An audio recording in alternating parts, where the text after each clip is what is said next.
ያመጣችሁትን ባልና ያመጣችኋትን ሚስት ጥላችሁ ካልሆነ ኢየሩሳሌም መግባታችሁ ማለት ነው። በፍጹም ኢየሩሳሌምም እንሄዳለን መፋታትም አንፈልግም አሉ። አስደናቂ ነው እኮ። ኢየሩሳሌምም እንሄዳለን መፋታትም እስቲ ንገር እስቲ በሉ እንደዚህ በሉ በሉ ቃሉን በሉ ኢየሩሳሌምም እንሄዳለን በሉ።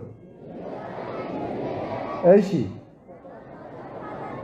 አቤት እንደዚህ ይቻላል አይቻልም? በሉ ንገሩኝ እንጂ አይቻልም። ኢየሩሳሌም እንሄዳለን አይቻልም አለና ታው ተፋቱ አላቸው። እምቢ ተፋቱ እናንተ ሰዎች አይሆንም። ተፋቱ ነው ይያችሁ አልገባ አይሆንም። ከዛ በኋላ እምቢ ብለው ይዘው ሄዱ። ከዛ በኋላ ምን አደረገ? ወደ ኢየሩሳሌም ሊገቡ የተወሰነ ጎዳና ሲቀራቸው በሉ እንግዲህ እናንተ የፈታችሁት በሏቸው አላቸው። ዘለ እያባረረ ደግሞ ሲሰዳቸው ምን እናደርጋለን እንግዲህ ባቢሎን ሄደን ደግሞ እዚያው ትዳራችን ይዘን እንኖር ሲሉ ደግሞ ባቢሎን ሲሄዱ ደግሞ ድሮ ጥላችሁን ሄዳችኋል ተመለስ መልሰው ደግሞ ግንባረውን እያሉ መልሷቸው ሁለቱም ሳይሆኑ ቀሩ። እሺ ያሉትን ይዞ ግን ኢየሩሳሌም ገብቷል። አግብቷቸዋል። ከምርኮ መልሷቸዋል። ይሄ ምንድን ይመስላችኋል? ከባቢሎን ያገባችሁትን ፍቱ የተባለ ኃጢአት ነው። ኃጢአትን እንደ ባል አግብታችሁ ኃጢአትን እንደ ሚስት እንደ ትዳር ይዛችሁ ልማዳችሁን መተው ያቃታችሁ ሰዎች ተው፣ ኢየሩሳሌም አትገቡ ማለት ያንን ካልተፋታችሁ መንግሥተ ሰማያት አትገቡም። ሕዝብነቱን የእግዚአብሔር ሕዝብ ናችሁ፣ ግን ካልተፈታችሁ ግን በዘርና በስም በመጠራት ልትገቡ አትችሉም ማለቸው። የምን ማለት ነው?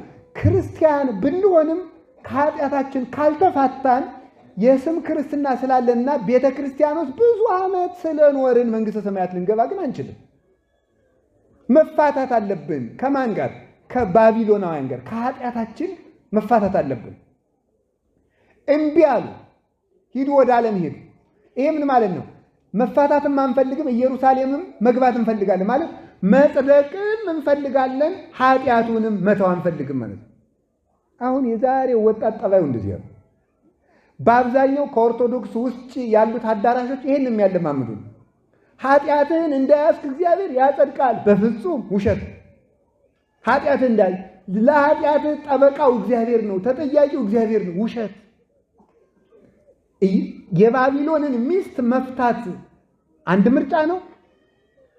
ኢየሩሳሌም መግባት ፈቶ መግባት አንድ ምርጫ ነው። ከባቢሎን ያመጣዋት ትሻለኛለች ብሎ ኢየሩሳሌምን ማንጣት አንድ ምርጫ ነው። ኃጢአትን ይዞ ሲኦል መውረድ አንድ ምርጫ ነው። ተናዞ ገነት መግባት አንድ ምርጫ ነው። ኃጢአቴን እንዳያስኩ እግዚአብሔር በቸርነቱ ሸፍኖልኝ መንግሥተ ሰማያት እገባል የለም። እንደዚህ ያለ ነገር የለም። ለይታችሁ ውጡ ነው የሚለው በእውነቱ ማለት ነው። ሰውነታችሁ የክርስቶስ አካል እንደሆነ አታውቁምን? እንኪያ የክርስቶስን አካል የዘማዊ አካል ልታደርጉት ትፈልጋላችሁን? እነሆ እናንተ የእግዚአብሔር ቤተ መቅደስ ናችሁ። ይታምሩሉ ከማንተው ታቦቱ ለመንፈስ ቅዱስ። እንግዲህ የእግዚአብሔር መቅደስ እናንተ ከሆናችሁ የእግዚአብሔር መቅደስ የጣዖት ቤት ልታደርጉት ትወዳላችሁን? ማንም እንግዲህ የእግዚአብሔርን ቤተ መቅደስ ቢያፈርስ እግዚአብሔር ደግሞ እሱን ያፈርሰዋል።